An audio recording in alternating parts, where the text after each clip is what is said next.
బీఓఏలు రాష్ట్ర వ్యాప్తంగా వాళ్ళ సమస్యల పరిష్కారం కోసం సెంటర్లో ఆందోళన చేస్తూ ఉన్నారు.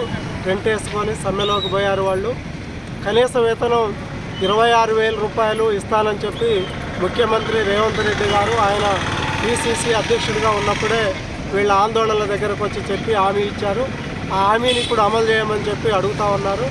అట్లనే వీళ్ళు చేసే పనిలో కనీస సెల్ ఫోన్ కూడా ఇవ్వట్లేదు. వాళ్ళు సెల్ ఫోనే కాదు, నెట్ సౌకర్యం కూడా గవర్నమెంట్ కల్పించడం లేదు.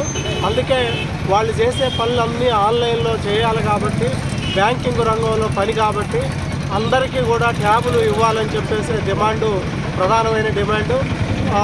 మొట్టమొదటిది అందరినీ గవర్నమెంట్ ఉద్యోగులుగా గుర్తింపజేయాలనేది మూడో డిమాండు. అట్లా వివిధ రూపాల్లో వీళ్ళకి హామీ ఇచ్చినటువంటి అన్నిటినీ కూడా ముఖ్యమంత్రి గారు అమలు చేయాలని చెప్పేసి సిపిఎం పార్టీ నుండి మేము కూడా ప్రభుత్వాన్ని డిమాండ్ చేస్తూ ఉన్నాం. వీళ్ళ ఆందోళనలో మేము కూడా కలిసి పోరాటానికి సిద్ధంగా ఉన్నాం.